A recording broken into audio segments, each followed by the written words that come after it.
women tend to be more long-term planners, right? So it's unlikely to find a woman doing more trading, but she'll tend to be more of an investor.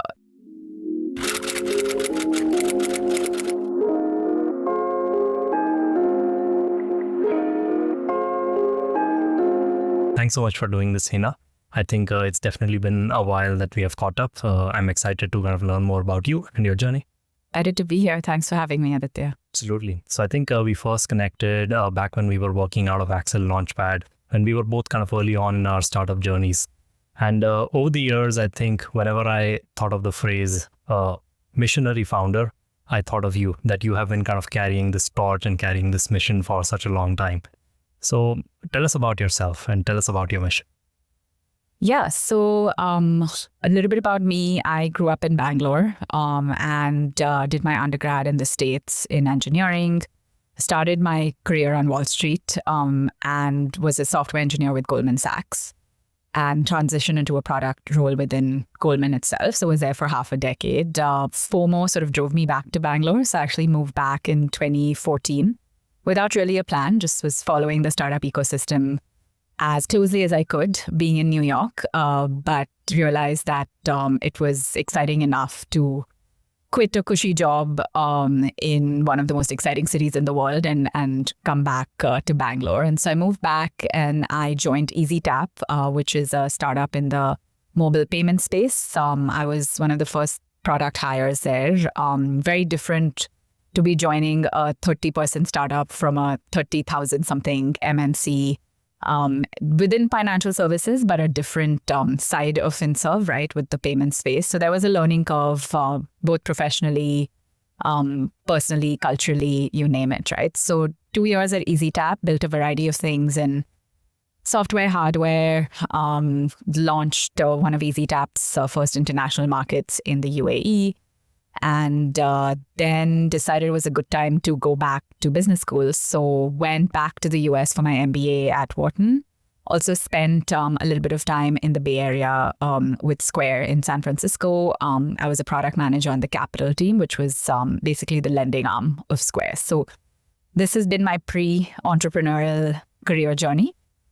Basis happened back in 2018, 2019. I had this hypothesis around how financial services as an industry, as a space, has basically failed to really cater to the needs of women, right? Women make financial decisions a little differently from how men do. Women view risk differently, have sort of different goals from their money, right? And FinServe as a space has defaulted to men, primarily because men were the owners of wealth, right, in the past. But that is obviously changing.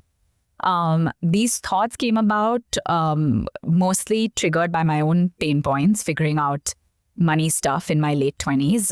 When I was essentially the trigger was looking at my business school bill, right? And I was like, well, I got into one of my dream schools, but how is I going to pay for this, right? It was I think over 2 years you have to estimate about 200,000 USD plus the opportunity cost of you're not earning money at that time. So it is a large financial goal that needs to be planned for, right? And I didn't want to get into taking a large student loan just because I had plans of pursuing entrepreneurship post B school. So I didn't want the loans to then dictate what I would do career-wise.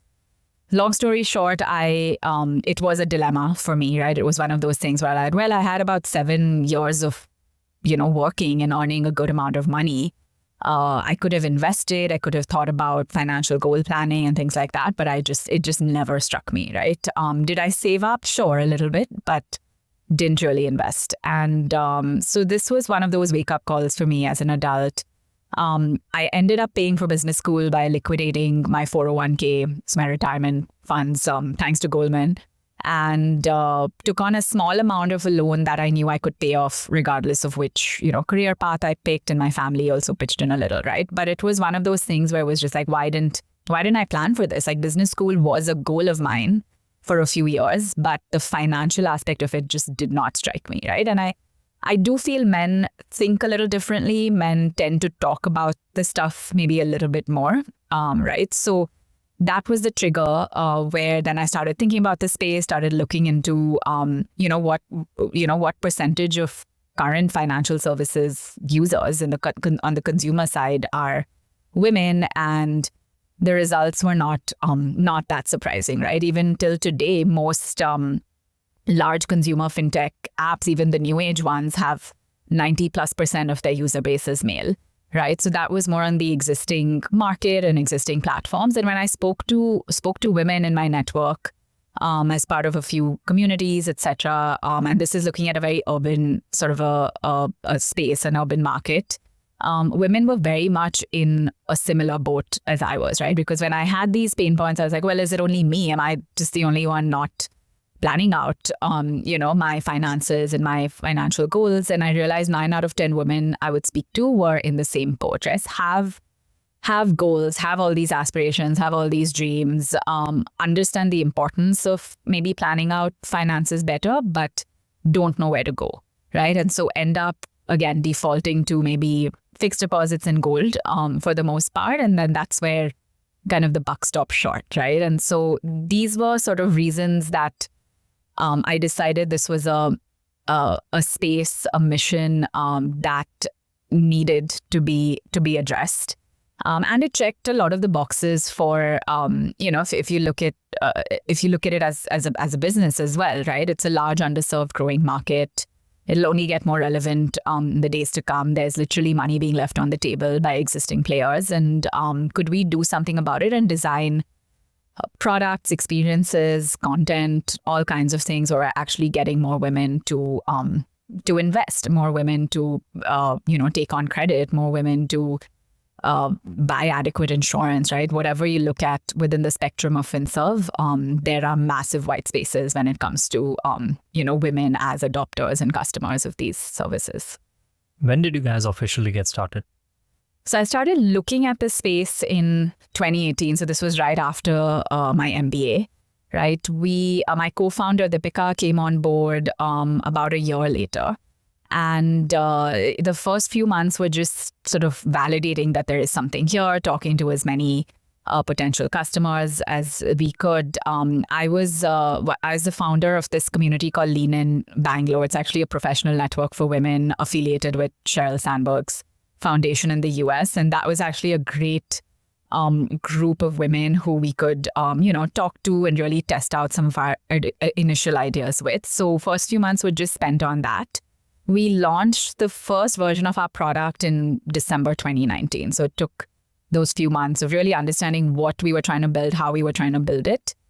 This was a category that has never been tried and tested anywhere else in the world, right? So there wasn't really a playbook around it.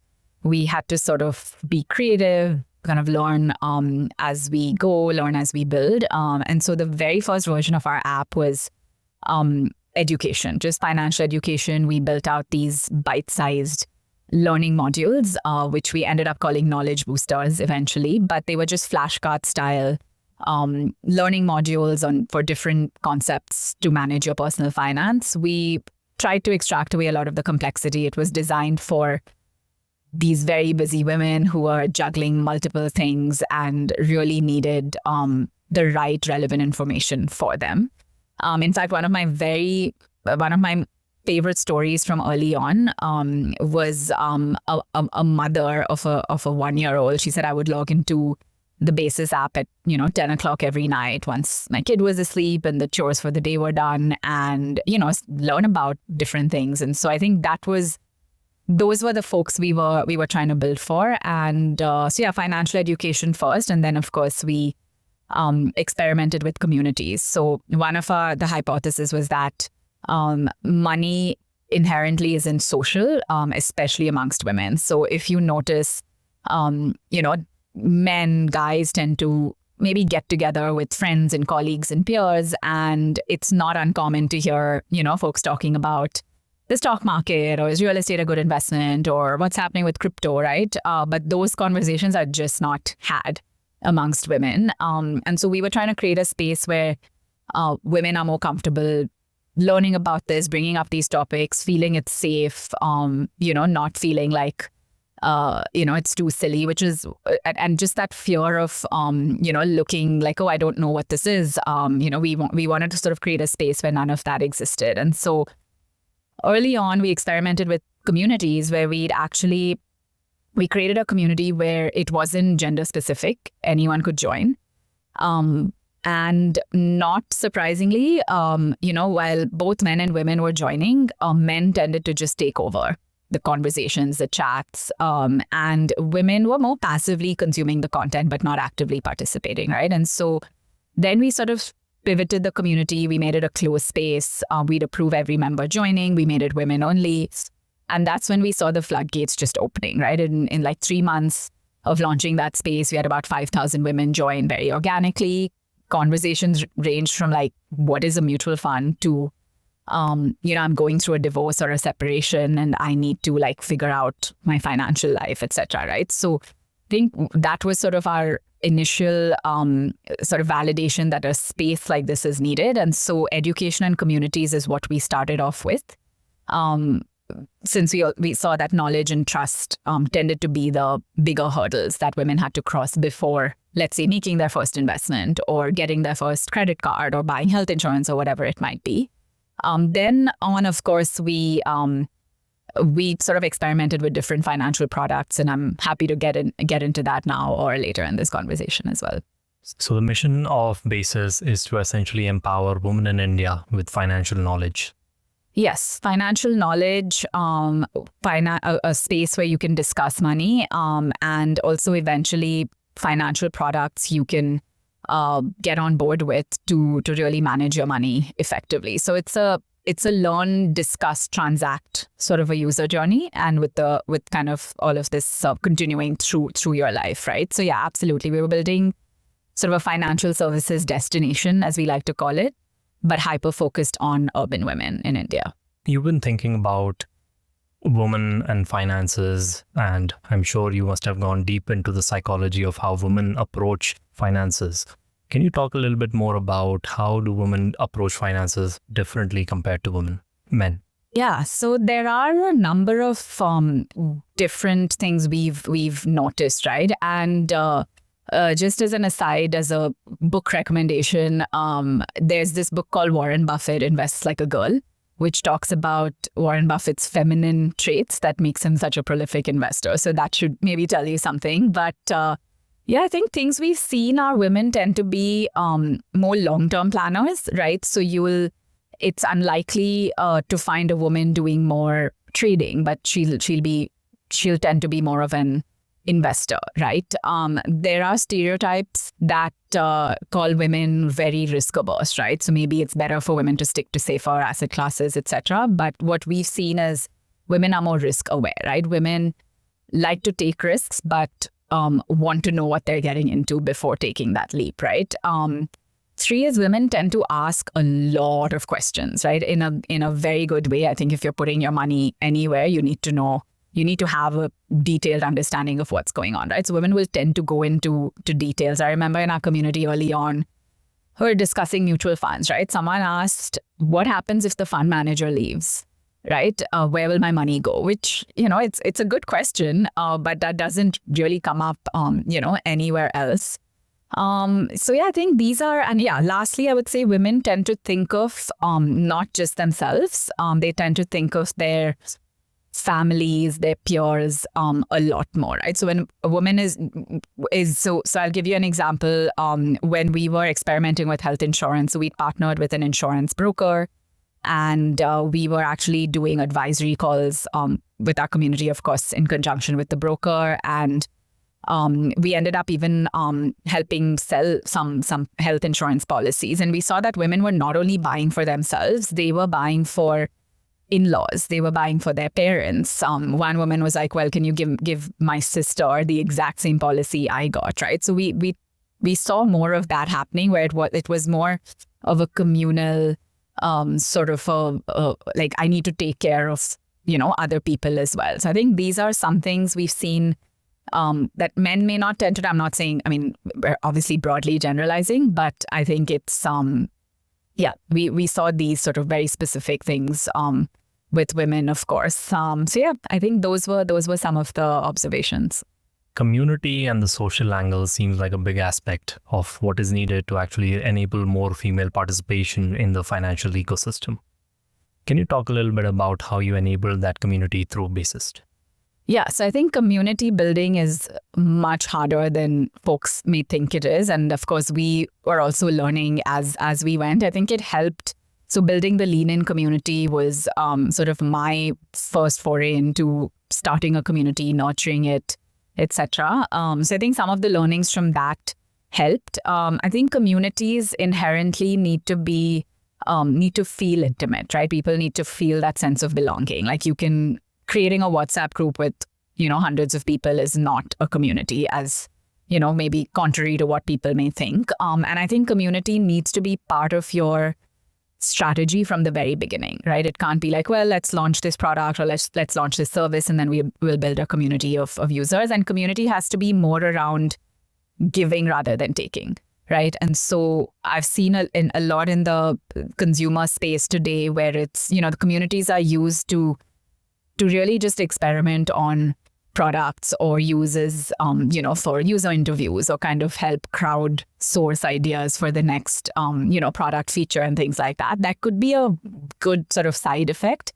But I think building communities, it needs to be more, like I said, more giving than taking. And that's just not true for the folks who are actually building these communities. That's true for also members who are joining, right? And so we try to instill some of this. Our very, very first community was a Facebook group, right? And given the topic was around money, it was heavily moderated. And we just made sure throughout the experience that that safe space thing was never compromised, right? So, you would have kind of insurance agents, just join in and try to sell products, things like that, which we were, like I said, very, very particular about, and keeping it as non-commercial as possible.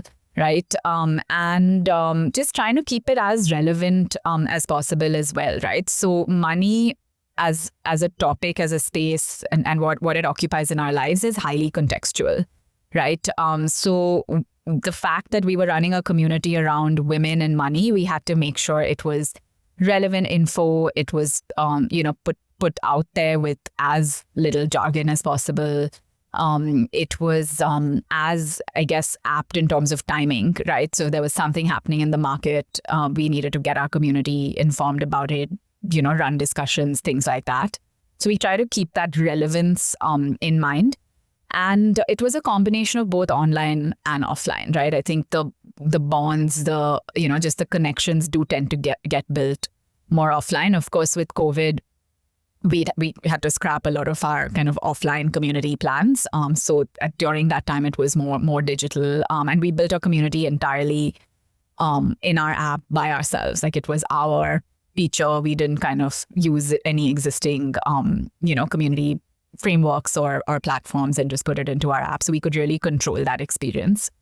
It was a lot of experimenting. It was a lot of, what could work. Once we saw the community become too large, right? So as of the end of last year, Basist had 1.6 lakh women on its app, right? Now that's not a community, right? Those are just registered users on an app. So what were ways we could still continue to create that sense of intimacy and that safe space while still scaling up the community? So we created what we call circles within the Basist community, right? So circles could either be topics. So it could be a circle where you're just discussing gold, or you're discussing crypto, right? Or it could be a circle that's more kind of identity related. It's a circle of moms or a circle of freelancers, right? Things that do affect you financially. So that was a little harder to manage, I won't lie, but I think that also added that additional layer of like, okay, I'm going to get specific relevant information that actually works for me. It's a work in progress. I think there are very, very few communities globally that are actually well run, etc. And we're still learning and striving to create a community that a woman just constantly feels comfortable in and that she'll keep coming back to anytime she has a query, concern, question, anything about her money. Let's get into the financial products and asset classes. So let's say as a woman joining the Basis network, step one is you get access to this community, you get access to the safe space to have open and kind of free conversations about money, about finances with like-minded set of individuals. What is the next step? What kind of products or solutions become the next step of enabling this journey into financial ecosystem? Right. So I'll walk you through our journey trying to figure this out, and then from a user's perspective as well, right? So again, we wouldn't force anyone to do something they're not comfortable in, right? The intent needs to be there. We'll kind of help enable that in whatever ways we can. And so early on, Basis was actually envisioned to just purely be an investing app for women, right? Focused on wealth and financial goal planning, etc. We'd got our SEBI RIA license at the time. We partnered with 5 AMCs. We built out our own investing algos around like asset allocation and fund selection. So all focused on mutual funds, our own goal planning experience, and we recommended different funds. We would actually execute that as well, right? So that was the very first product, financial product we had launched while the education and the community sort of continued. What we saw was, again, high intent to do something, especially in most of our community were beginners, right? So starting smaller SIPs, maybe starting with more like hybrid funds, those sort of things. But what ended up, we realized that the time between intent to action was very long, right? And I don't think this is specific to women. I think any new investor, it's, by the time you actually put money, it could take a few months, right? And so it was a push-driven experience. And 2 is we saw it was quite operationally heavy as a product to offer. So we were doing a lot of ops and customer support. And at the time, we were a team of about 5 or 6 people. And so the question then became, what are we really trying to solve for, right? Are we sort of playing to our strengths? And so we parked all of our learnings from that. One of our most popular goals that women were planning for was a career break, right? Which is not really looked at. And so that's another sort of example of what could be a financial goal for a woman. Not to say men don't take career breaks, but I think it may be more common for a woman too. And so planning to take a career break, how much should I save and invest so that, if I want to take off for 2 years, I'm covered, right, from a financial standpoint. So again, parked a lot of our learnings, and then went back to the drawing board to say like, okay, there is a market for this, but we may have to solve it once we've sort of really scaled up our resources, because it does want that. It does need that, right? Then we actually, like I said, we went in, we partnered with an insurance broker, and we said, okay, well, the insurance space could be interesting, highly untapped. Women tend to be, more under or uninsured, both health and life. And we ran a pilot then. We did advisory calls with our users. Some of them ended up buying policies from our partners, and again, parked it knowing that, okay, in order to scale it, we would need to, our entire approach was this being very advisory driven. So my co-founder, Deepika, often says that insurance in India is sold, never advised. And so we were trying to move more towards that advisory model, again, focused on what women may need and think about. So sold a bunch of policies, made a little bit of money through our pilot, but also realized that in order to scale, it would require, a bunch of resources. Again, as a fun anecdote or story here, so this was when I was researching the space myself. I think I called an existing platform's insurance advisor, and I was inquiring about IVF, just as an example, right? And the advisor, who, for the most part does tend to be a man, he kept thinking I was talking about IV drips, right? And I had to explain to him what IVF was and why, it may be, something health insurance should cover. It still doesn't, right? So I think we also learned things like that around women-specific health risks, health concerns that weren't being addressed by existing plans in the market. So one of our other learnings from that pilot was, we would need to sort of co-create or really go on the manufacturing side and see how we could create insurance plans specific for women. that could actually work for this audience instead of force-fitting existing plans to this audience, right? So that was kind of the second financial product we experimented with. Finally, what ended up clicking was our card, right? So we just announced a wait list. We called it the Power Card, and India's first card really designed for women consumers from the ground up. And our original idea was to have a credit line over this. So it was a credit line over a prepaid instrument. And our tagline was "Give yourself some credit," right? So we were quite excited about that. And our wait list just exploded. And then we saw, okay, maybe there's something here, right? And I think that excitement was a little more because it was kind of feeding into existing behavior of our consumers versus something that was new to them or that involved a behavior change. So I think that was also one of my learnings. Like, you're spending on stuff anyway, you might as well do it with a payment product that is designed for you, right? And so we built out, of course, we had to change the model. We couldn't offer the credit line post the regulatory changes, but it ended up being a prepaid card. It was a RuPay card. And we built a whole rewards ecosystem on top of it, all, again, in-house, which was completely women-centric. So we partnered with about 30 brands, mostly women-run, but all women-focused. This was across menstrual health, personal care, wellness, apparel, you name it. And the idea was you align incentives to what the audience actually cares about, right? And so that was a financial product that we ended up focusing, the last 2 odd years on. And and about 40% of our card users actually came from our community. So there was some initial validation that this content education community first model, which then helps users graduate to adopters of these financial products. There was some validation around that as well. For most of our users, this was the first card that they ever had. Right? Of course, not counting a debit card, but most people don't use debit cards. And the prepaid construct also ended up working out quite well, even more than a credit product initially, primarily because our users were, liked that it wasn't a credit card because, credit makes you overspend, right? Of course, there's a lot of education and awareness to be built around that. Liked that it wasn't a debit card or, even UPI for that matter, because all of my bank funds are not exposed, right, as I'm kind of spending. So prepaid, sort of a load and spend model tended to work out for this audience, helped you budget better, manage monthly expenses, and really control your spends, right? So that was the financial product that ended up clicking. Of course, our idea was to then launch other financial products on top of that, right? So this would sort of capture the user in mostly a frictionless or less frictional way, but could we launch savings on top of this? Could we then eventually get into lending and all sorts of stuff?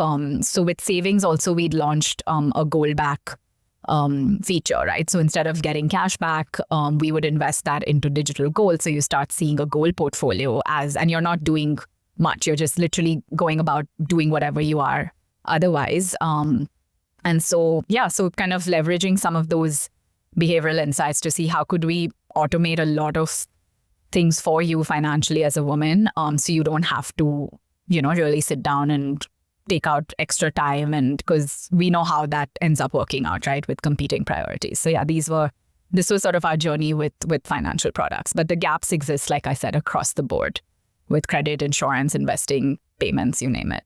Big gaps are still remaining. Absolutely.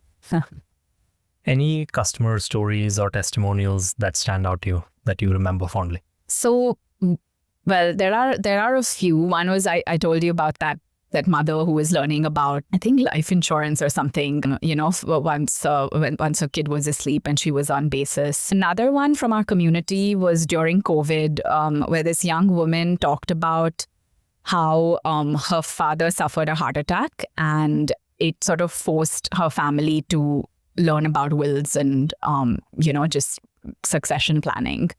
And what was nice that she basically got a group of people together within our community to talk about this, and, that to me is also sort of the power of community. We had a couple of others where I think there was one woman who talked about how she learned what term insurance was once she came on basis, and she was actually able to have a better conversation with her husband, and who may have also been, slightly unaware, etc. And together they were able to, buy a plan that worked for them. I think on a similar lines, there was a young woman who said, her father would take care of, all of her investments in money, and he would just park all of her money in fixed deposits. And when she learned about equity mutual funds, she was also able to challenge her father and say, you know what, I'm 22 or 23, like this could maybe make better sense for me from a risk standpoint. But she was only able to do that once she was educated, right? So these are just community stories we've had. I think on the card front, I think women loved that there were like offers and rewards on things that you don't find elsewhere, right? On other payment products. Hopefully that changes. I do believe personal finance is moving towards getting very personalized, right? Because it's definitely not a one size fits all, which is how it used to be designed. We often say that with card products today in the market, they're built for traveling men, which tend to be the persona, right? So could we sort of reimagine that? So we'd gotten a lot of good feedback on the reward plans, and we were able to even add on more reward partners based on what our community was saying.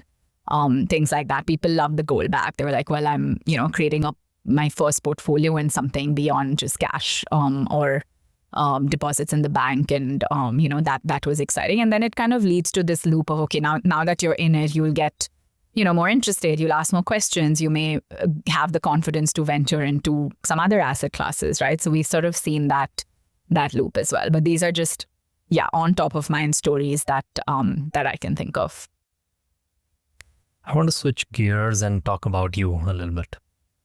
Can you tell us a little bit about your childhood and what formative experiences that you had that maybe shaped your worldview and led you down the path of starting something like this? Sure. So my worldview is still being shaped, right? But my childhood was, knock on wood, fairly straightforward. Grew up in Bangalore. My dad was in corporate. He was with Hindustan Unilever. He was actually there for 31 years. A very typical, like a meritocratic journey for him. He didn't come from like any wealth or anything, but really sort of went to IIM and really worked his way up the corporate ladder. And so it was a fairly, like I said, knock on wood, very stable childhood, very education focused, sort of a culture at home, right? Education was everything. And so that also drove me to like study hard and focus on academics and get into a good college, after my 12th, etc. Luckily, like, we could afford, going to a college abroad, things like that. So I think that I'm very grateful for. Money was never a dinner table conversation, right? I think till today, it's still a very hard topic to bring about, with my parents, for instance. It was, and I think that's not atypical of, an Indian family where it's just like, I don't know how much my father earned. I don't know what our household income was, and it's best like not talked about, right? It was such a taboo topic. So that's why I think for me that realization I had in my like late 20s, early 30s was I was like, well, I should be putting my money to work, right? And my dad would always insist on, like when I started my first job, he's like, consider investing. And that was it, right? And I was like, no, this is not for me. How do I do it? Maybe I lose money, the very typical fears. And so I think that was the extent to which money as a topic was brought up. But very much like work hard, you will some point reap the benefits of it. And I also think failure was something that I wouldn't say was encouraged, but like my parents didn't, they let me fail, right? So I remember when I'd first taken my SATs as I was applying to colleges in the US, I got a ridiculous score. It was so low. And my parents didn't say anything. They let me sort of handle all of that on my own. I don't think I went to any like SAT class. I was like, yeah, I got this. Let me study. I've done so well in school. Like, how hard could this be? And I think that self-realization kind of was far more powerful than someone telling me that, oh, you should be studying, you should be doing this. This is how many hours a day you should be dedicating to something like this, right? And so I took it again. Luckily, those options existed, and I did decently, and I was able to get into a good college, etc. So I think that was generally the failure, generally the approach of failure is part of life, right? So we'll let you fail, and I think I appreciate those lessons. And I mean, till today, right? Whether with startups, I mean, you have to have that mindset always. Like you'll fail multiple times.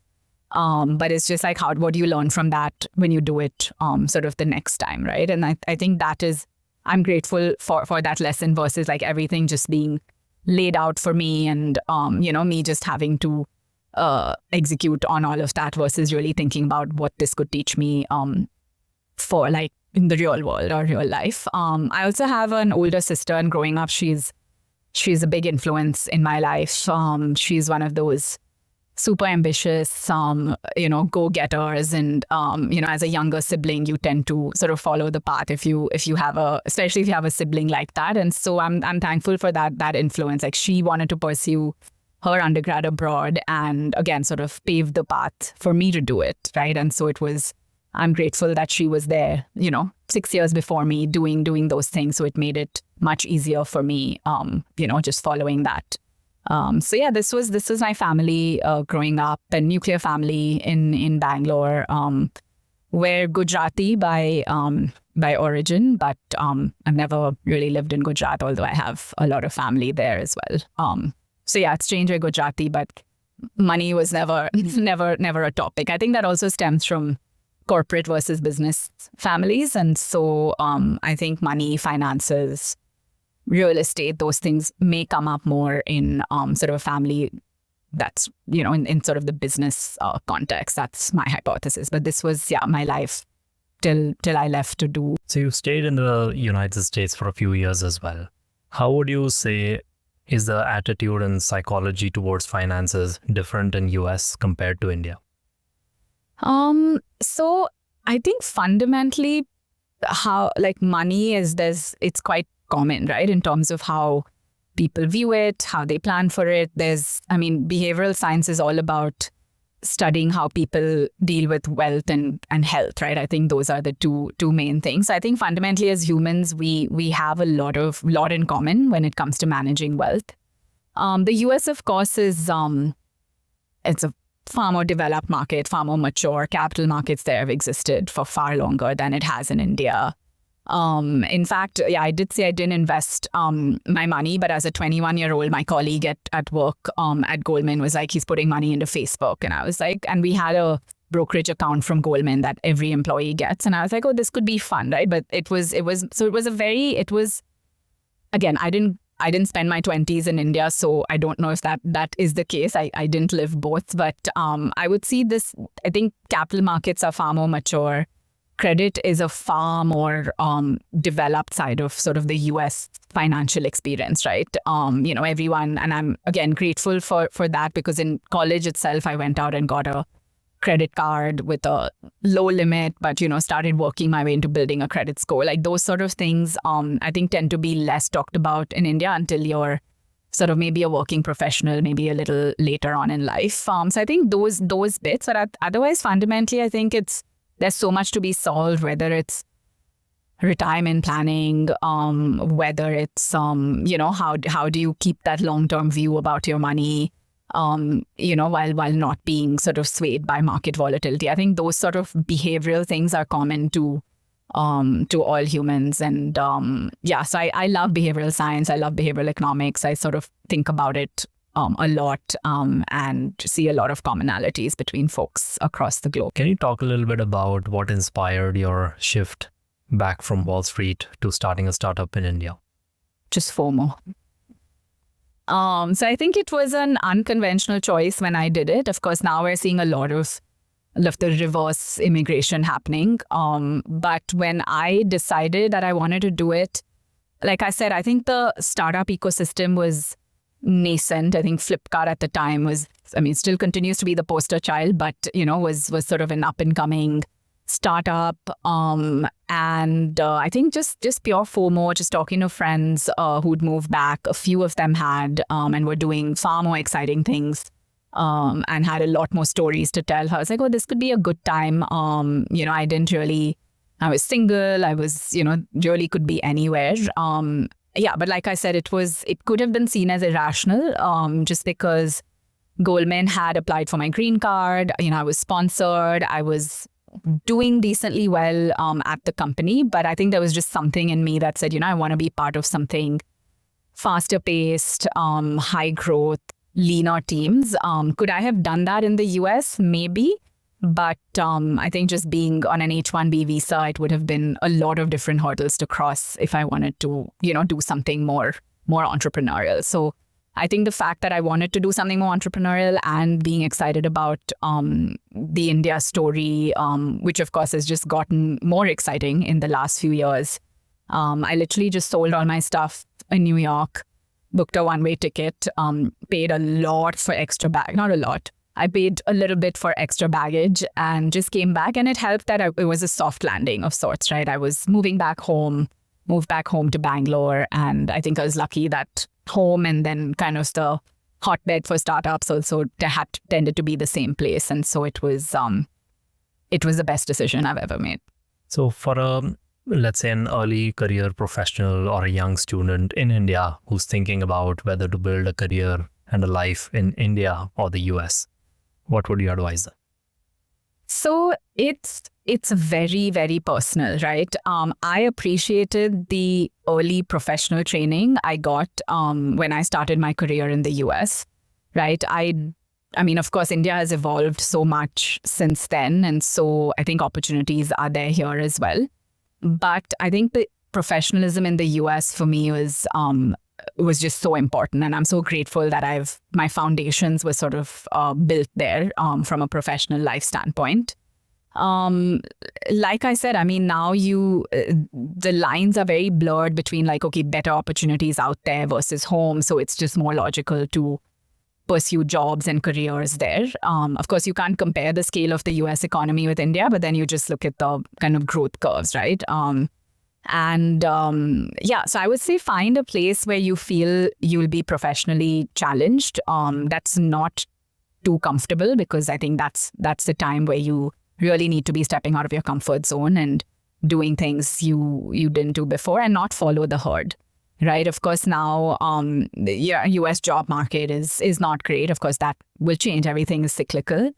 And so you don't also want to regret these decisions of, moving to another country, realizing opportunities are better back home. And so I think just think through things long term. Like I said, opportunities exist in both places. There are a lot of people in India doing so many interesting things. And I think in India, the next decade really belongs to India. Education, though, I think because in India, I mean, I would say the average Indian education is not as powerful or as strong as kind of the average US education. So maybe if you can afford it, and if it is something you can pursue, then I would maybe encourage that. But in terms of career and jobs, it's really anywhere that you feel would professionally challenge you. But yeah, and I do believe, though, I think with young folks, let's say graduating from college, freshers, I would say getting the foundation from a large established company, you cannot beat that, right? I know a lot of people want to sort of go into early stage startups, and sure, of course, you could learn a lot there as well. But I just think that training you get, as a 21, 22-year-old, at a well-established company who's been there, done that. Obviously, you have to assess culture, etc. But I was grateful that I had that as my base, and then I could, build on that in kind of whichever direction I chose to do. So I think maybe that would be my quick bit of advice. I don't like startups feel very glamorous, and sometimes they are, but they are also quite hard, and you're just sort of thrown into the deep end. Nothing wrong with that, but it's good. Would you rather learn how to swim a little bit and then then get into something like that? But that's my like medium risk view. High risk view is like, oh, you have a great idea, like go out and start it, right? Like YOLO, and you see a lot of very successful young entrepreneurs in India as well. But I think odds of success obviously are not in your favor. So maybe look at something a little bit more stable early on, and then you're sort of well equipped to take whatever risks you may want. Right. I want to go back for a second to what you said earlier, which is the differing work environments in US and India. So in your experience, how would you compare the different work cultures, maybe work ethic in the US and India? Right. It is quite different. I think when I'd moved back, it was one of the learning curves I had to, quickly climb. So I think in India, work and life blends a lot better. In the US, it's all about work-life balance, right? So I think there is a nuance there. Like here, work sort of just integrates into your daily life. Sometimes it can get annoying, but sometimes it doesn't feel as, I would say, as stressful, right? In the US, of course, it's, like I said, work is work, life is life. There's very little overlap, right? Like in the US, I would never call a work colleague after hours unless it was absolutely critical, like, something that would, get someone to lose a lot of money or something really ridiculous. I don't think I've ever done it. Here, that's okay to do. But like I said, it could get difficult at times, but it's also not like, I have to really separate out the two. So I think work-life balance versus work-life blend, that's the key difference. I think the US, there are more systems and processes and in general, but that's also, I think, a product of how, it's a mature market. It's far more developed. India is slightly more chaotic. Of course, my India experience has been restricted to startups, but I think that, large corporates, MNCs in India, I can't comment on. But I do see that slightly more, there's madness in both places. The US just has a little bit more method to the madness. And like I said, it could get a little boring at times, but then also it's less chaotic. So I think these were just some observations. And I think the last thing I'd say is being a woman in kind of working in India. And I'd moved back when I was 27, I think. That to me hit me a lot, right? And I don't know. I don't know if it was in my head or they were actually, that's actually what drove me to start the Lean In community, because I was like, I want to connect with other women professionals, learn from them, discuss how we navigate different challenges. But in the US, I never felt that I was a woman in the workplace, right? But yeah, granted, and just a caveat here, I worked in a large corporate in the US. In India, I was in startups. So I think that is a factor to think about. But in India, I think being a woman it hits you at different times, right? Like when I got engaged, someone asked me, like, when are you planning to quit work, right? Like those things I don't think would happen elsewhere. And even now in India, I think it's far less common. It's a much rarer occurrence. But yeah, I would say like being a woman in India was, I remember one more incident where, so when I was at EasyTap, one of our acquiring bank partners was visiting the office, and men were asked to get ready, set up your product demos, things like that. The three women who were in the office were asked to stand at the entrance with flowers. It's so, those sort of things. And I was just like, this is a little bit strange. Like I said, I know it has changed and it is continuing to change, but that is something that, you had to get used to. Let's talk about that a little bit more, being a working woman in India. So I think the statistics don't tell a very good story. Like the female labor force participation in this country is quite low. I've seen it compared to countries like Saudi Arabia.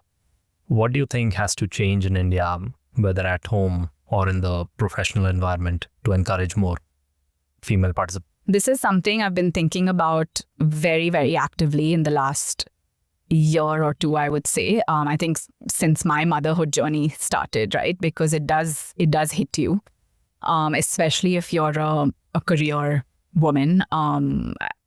So I think multiple things have to change.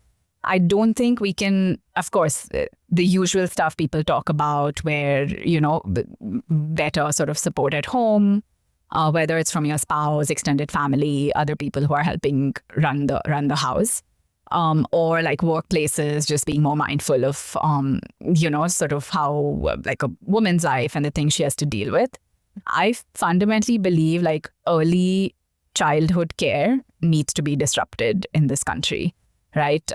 There's like my 2.5-year-old daughter goes to a full day preschool. I think this school is called Papagoya. It's in Cambridge Layout in Bangalore and Frasertown as well. When we were looking at options, this sort of model did not exist, right? You have some half day, you can send your toddlers for, an hour or two in the mornings, but then who's taking care of the kid, right? And so I think childcare as a space needs to be disrupted, right? Of course, there's multiple things that need to change. Your mindset of parents. I think with putting our toddler into a full day preschool, people did ask us like, how are you okay with your toddler being away from home for like 7 hours in the day, right? But it actually works out well because this place is amazing. They take care of kids so well. My daughter is stimulated in the right ways. She loves it. We love it. It's sort of a win-win, right? Of course, I am talking from a space of privilege, so pardon me for that. Like we can afford, some of these options, but childcare is what really, really could and continue to bog women down, right? I think some of these labor force participation rates you're talking about, like COVID made it take a really, really bad hit. And I can understand why. I wasn't a mom during COVID, but I could see why it could have gotten so overwhelming that quitting work was really the only way to cope, right? People often say women are time poor. So there's time poverty. Where you just, like I said, have to juggle so many different things. What are ways we could make that workload lighter? It could come from a great partner. It could come from a great extended support system. It could come from, just childcare institutions like the school I talked about. But women do think that, okay, even if they take some time off, they can return to the workforce after 3, 4, 5 years, whatever it may be. That is really, really tough, right? You're not going to have the same path you had before. You're not going to have the income levels you did.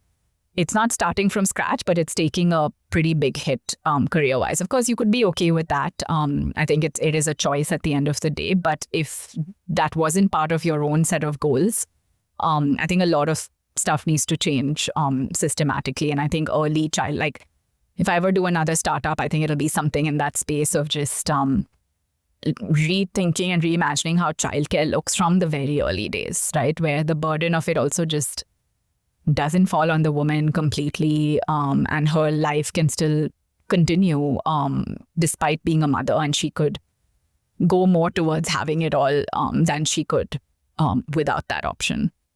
Right. And add being a founder on top of that. Yeah. Why give up on your dreams, right? At Basis, we often said there are 4 Ds that affect anyone's kind of financial situation, right? And these tend to affect women more so than they do for men. So one is divorce. 1 D is divorce. 1 is death of a spouse.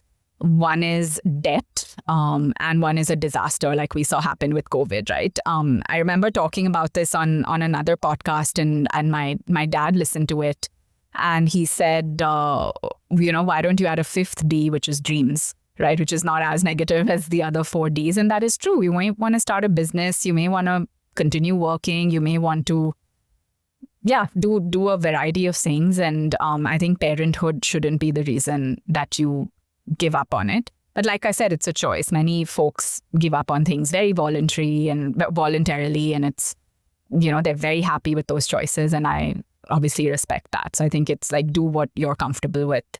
But if you do want to pursue something, there are ways that the system can kind of help you do that. And I think that needs some disruption. I don't know if you agree with this, but I personally hate the term female founder. Like, why isn't it just a founder? Again, for an early career professional, a young woman in India who's looking to start a startup, what would you advise her? What to watch out for? How to approach it? So I'm I've been back and forth around these labels, right? Female founder, woman leader, woman in fintech. I think they exist for a reason, though. One is because, in order to achieve that equity, etc., you may need to treat a certain sort of profile a little differently. Do I like being called a woman founder? No, right? So I think that's the bit. I'm a founder who's doing, hopefully good work, etc. So I toggle back and forth between that. I'm on a panel, and I know we were talking about it. It's actually a fintech conference, and there's one panel that's called Women in Fintech, sort of revolutionizing something, right? I said yes to be on the panel. I think discussions like that are needed. Hopefully they go away soon. I think the point of these discussions are that they don't need to exist. Hopefully very, very soon, right? I remember at Goldman, we used to have a kind of an internal network called Women in Tech, and someone asked the founder of that, these affinity networks within companies on what would you consider as like a success metric for this community within the company? And that woman was like, when it doesn't need to exist, right? So I think these sort of things need to continue to happen till it's very normal for to see a woman founder, a woman investor, which is very, very uncommon today, right? And I think young women who are looking to start up, I would say just do it, right? I personally didn't face a lot of you hear a lot of horror stories around, your life choices affecting how people view you as, whether it's an entrepreneur, whether it's a woman in working in, a larger company or, being an employee somewhere else. Knock on wood, both my co-founder were never asked sort of those personal questions.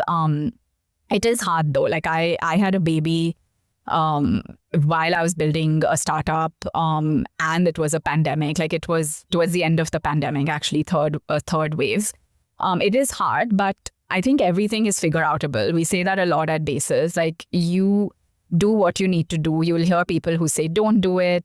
You'll hear people who say, oh, absolutely, you'll be able to figure it out. Just if you need to do it, you go for it. Even when I was deciding to start a family, I was like, well, maybe I should wait for my startup to reach a Series A. That could be a good milestone. But I realized you didn't have control over that Series A milestone, nor did I have control over when and how I will have a baby, right? And that's how life plays out. So you sort of do what you need to do. And especially as women, I think women just tend to figure stuff out. And I think you'll be able to do it. Of course, now, I think when I was starting Basis versus the world now, just in the last 4-5 years, there are a lot more role models, right? That this whole thing of you can't be what you can't see is so true. If you see more women out there, you're like, oh, this is normal. This is, something that I don't have to be a special whatever, right? A case to be a female founder or a female founder in fintech or a woman entrepreneur, right? So yeah, I think those are some of my thoughts. But yeah, I think these labels do need to start going away. Hopefully they do. Even with Basis, when we were figuring out the name, we were very particular about not calling it her something or she something, right? It's not like her money, she invests. I think that again just silos you into this bucket, which I think is sort of goes against why you're building stuff. So yeah. I don't think I'm a fan of the word female founder, but I think it needs to continue to exist till we see more female founders, and then we all just are founders. You were talking about horror stories. I was just thinking about one experience that I had where in one of my previous startup attempts. So I had a female co-founder. She was a CEO. I was a CTO. And I remember we went pitching to this VC. So my partner, my co-founder, was running the whole pitch. And when the VC would ask a question, he would ask it to me. And she would answer. He would ask a question to me again. And so there was this sort of whole weird behavioral thing that I saw for the first time in front of my own eyes, that, okay, there is some beneath the surface, some patriarchal senses. Absolutely. Yeah, no, that doesn't sound unusual at all. In fact, even when we were starting out, so we are an all-woman founding team. We were advised to get get a male CTO or a male someone, CEO or someone to maybe for this exact reason, right? People may tend to take you more seriously, which really, really sucks. But like I said, I think we're seeing a lot of those changes in terms of who's running the show, and it's all positive. But these biases do continue to exist. I raised our last round like very pregnant when we closed it. But I was so thankful that it was all over Zoom because no one could see me like waist down. So that was one of whenever I tell this story, people laugh, but it was actually a fear in my head, right? Like you see a pregnant co-founder, CEO asking you for a bunch of money with all these grand plans and building out this big platform. And then you question, will she be able to put in the time? Will she will she have the bandwidth? Will this become a lower priority for her? So luckily I didn't have to, that didn't like ever come up. It was later like, oh yeah, look, I have a baby like 2 months later. But yeah, those thoughts do cross a lot of women's minds. And I think it's unfair, but it's changing, right? I think it's a lot more common now to see women who are having babies and building startups and really being able to do both very, very well. And I think that's very exciting. Apart from that, how was your journey fundraising for Basis? Like, what was the journey like finding those early believers? It was very, very hard. It was so hard. I'm not even going to sugarcoat it. I think fundraising in general is a hard process. Fundraising as a woman, building for women, just kind of adds to that layer of how hard it is. Of course, we didn't go into this whole process being like, yeah, it's going to be ridiculously hard. And so for us, of course, we ended up finding a really good set of early believers, both institutional funds, super angels, etc. But it took a while, right? Like what we heard, funding rounds could take 3-4 months. Ours took like 8 or 9 months, right? So it was a process. And I guess for most people, you hear more no's, of course, right? You have 50 conversations, you really only need that one yes, or in our case, maybe 70, 80, something like that, chats. Of course, I was coming into this with a good amount of access and, a network with the kind of colleges I went to, etc. So I think that makes it easier. In fact, when I was deciding whether or not to go to business school, one of my mentors at the time was like, no, as a woman, you'll just be taken more seriously if you have this brand name attached, right? So anyway, that's a separate conversation. So I think that all of that helped, right? Like a Wharton founder and building a company in the financial services space, like it all checked out. But we were asked questions on, like, do you realize if you're building an investing app, you need a license? And we're like, well, we already have that license, right? Like just assuming we don't know about our space, questioning our credibility, those sorts of things do tend to happen. And like I said, we went into this room just as two women pitching to investors. And so yeah, it was very, very hard. And it also didn't help that most VCs don't have a thesis on a space like ours, right? Women-focused FinServe doesn't really exist anywhere, no playbook for it, no sort of, success story elsewhere in the world yet. And I think that added to the just the skepticism, etc. And of course, VCs as people, as a space, as an industry are very mandate-driven, thesis-driven. So if it doesn't match that, then like tough luck, right? You're still not going to invest even though they love what you're building. So we had our fair share of all of that. It was tough, lots of learning, lots of being thick-skinned, lots of hearing no's, lots of all of that leading to a bunch of self-doubt and, what are we doing and should we really be doing this, and self-criticism and questioning everything, and, went through that entire journey. But I think you just come out of it much stronger than, if it doesn't kill you, it makes you stronger. So, yeah. Right. So now you're about 6 years into the journey. Can you share some things that you know now about whether it's building startup or finances or women that you know now that you didn't when you were starting? So learnings, insights, yeah, it's far it's far less glamorous than people say it is, right? It's beautiful to update your LinkedIn profile and say founder, CEO of XYZ, but behind the scenes, it's just a lot of like grunt work. It's a lot of tedious, like figuring things out very quickly. What I wish we'd done a little differently was, I think we kind of took the plunge into the space. Actually, there's no right answer here. Obviously, in hindsight, things feel different, but we just took a plunge and said, yes, this needs to exist, and let's go ahead and build a platform. Let's go and fundraise, do all of that. But before that, I wish we'd like experimented a bit more, right? And really understood like what sort of business models would work here. And I think that could have saved us a lot of time much later on. Women as a market are so underserved in so many ways, but also a very tough market to crack, right?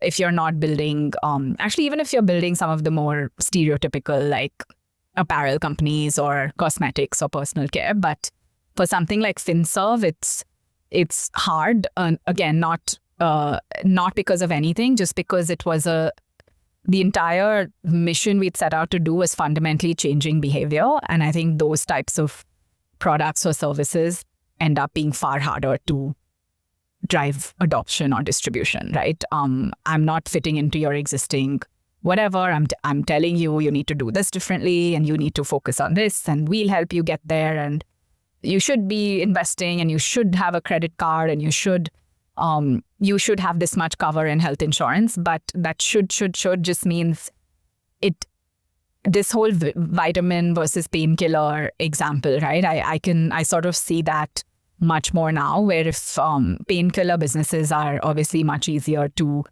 get to PMF with, get to that initial scale, and just build more rapidly. Of course, no business is easy, but I think those were some of the learnings. Like if this is, of course, personal finance is a need to have, but if a consumer thinks, so it's nice to have, I'll invest later.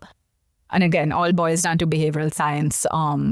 Then you'd have to be very creative of how you're solving the problems, right? And I think you have to innovate on experiences, on product design, on even business models in some cases. So I would say those were my learnings. Do I believe this space needs to be addressed? 100%, right? Hopefully in our lifetimes we get women to participate in their own money decisions as proportional to men.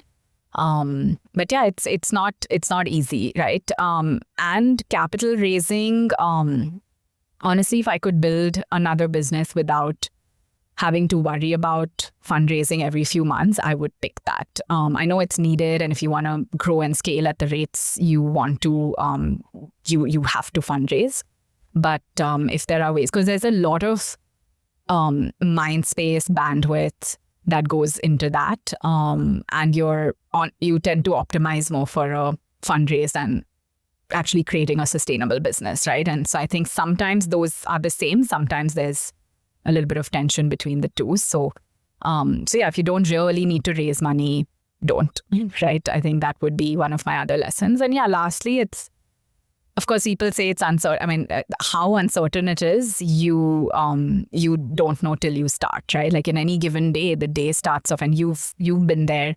The day starts off on this really high note, and you're feeling great about every decision and so motivated. And like 2 hours later, something happens, and you're like, you feel down in the dumps again. And then 5 o'clock in the evening, something else has worked out.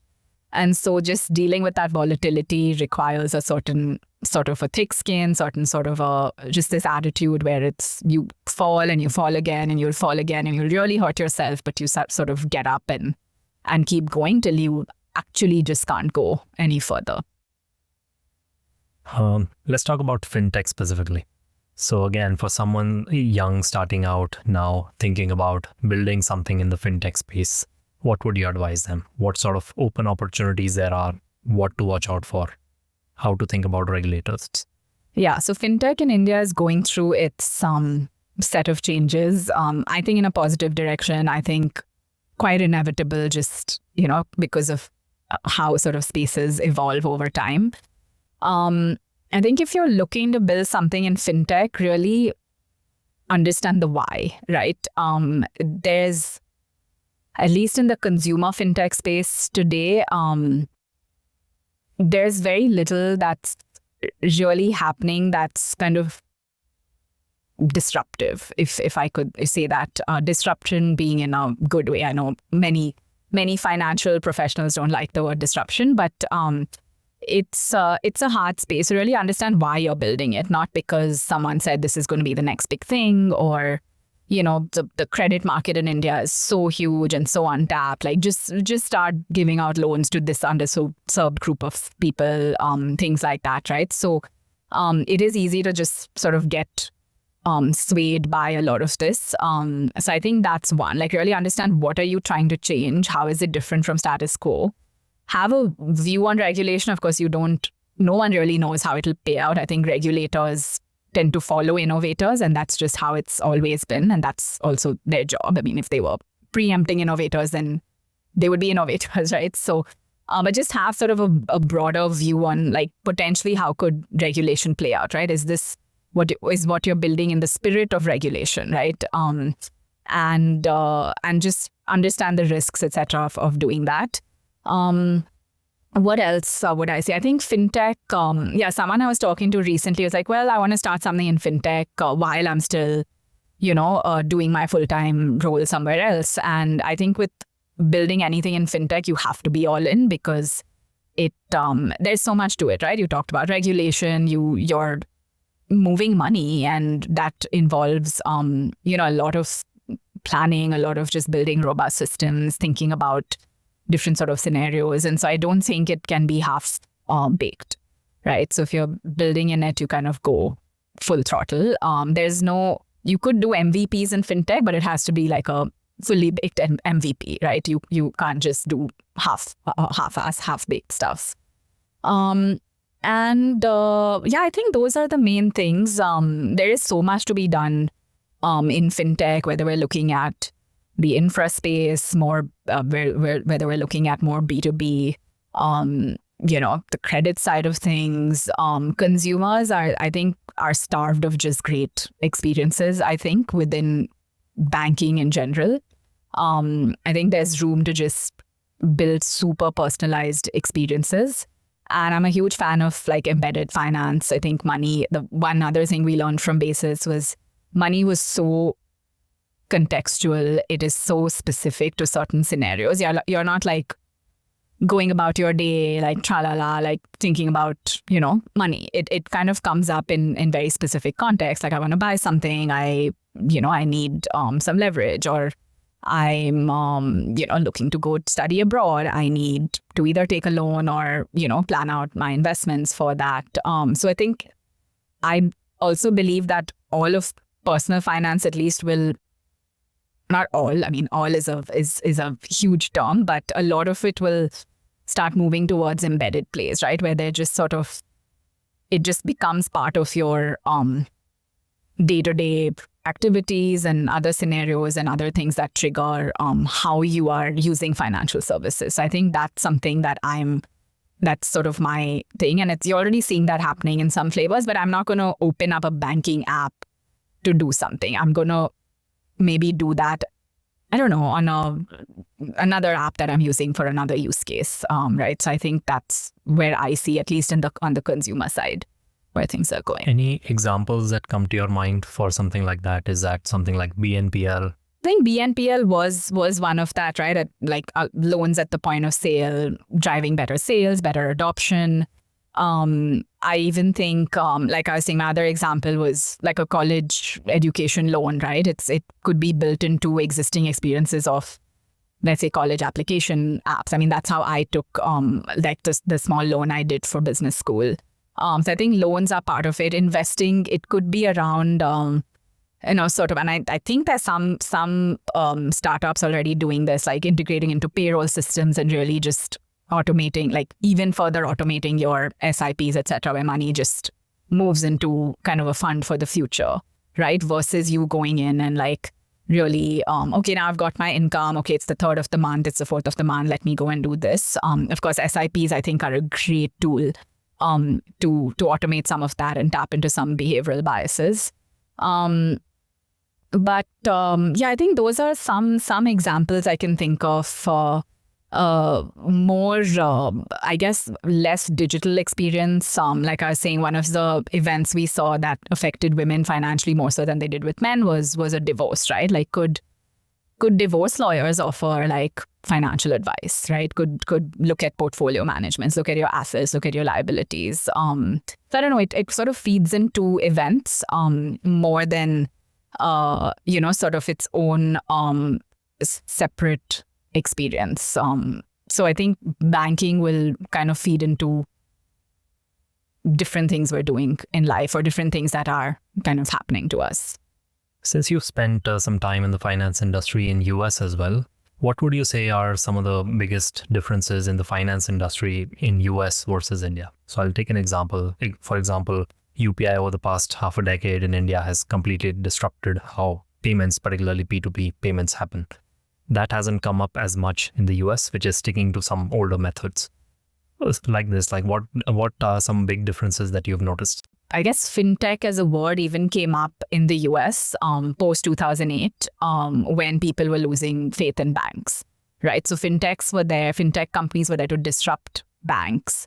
In India, that's not the story, right? And I think that's one mistake people make, where it's just almost, okay, let's copy the West, fintech worked there. Of course, there is a huge need to digitize a lot of, how we manage money, etc. But fintech in India is there to collaborate and complement what banks do, right? It's not meant to replace banks. And I think that fundamentally that how industry builders are working, that is quite different. And so that's something that I had to not unlearn, but just be conscious of. We still need our banks, right? Consumers' faith and trust is still in the banks. But what could we do to either from an infra standpoint, either from an experience standpoint, just do things that are that just enhance that experience and make it just more palatable to kind of the average consumer, and with newer generations of consumers now getting into sort of the banking space. So I think that's one key difference I've seen, just how fintech is there. It's more in competition with the banks. Here, it's more in collaboration with the banks. And speaking of collaborations, I think India is also uniquely, I don't know if I don't think it's by design, but I think it's how it came about, is regulators and industry sort of collaborate to push agendas forward, right? Like regulators are not, and it is a very collaborative sort of a set of initiatives that are happening, whether you look at, India Stack and UPI and all of these things, which were more government-driven initiatives. Yeah, I think that the three parts are industry, regulators, and then government initiatives are coming together to drive more adoption of financial services, not in competition with each other or not in sort of their own silos, which is what we see in other parts of the world. So I think that makes it a very powerful sort of an approach where everyone's collaborating. Yes, there will be tension in the right ways to make sure consumers are protected and, those sorts of things. But overall, though, I think everyone's agenda is very much aligned in the country. And I think that just makes for a very powerful setup. I want to talk a little bit about the learning resources and recommendations that you would have to, let's say, mid-career working woman, mid-20s to late 20s, comes to you saying that, okay, I want to learn more about investing. Where do I start? So I would say start with the Basis app, right? We really thought through, like we call them the knowledge boosters, on what are the things you need to know.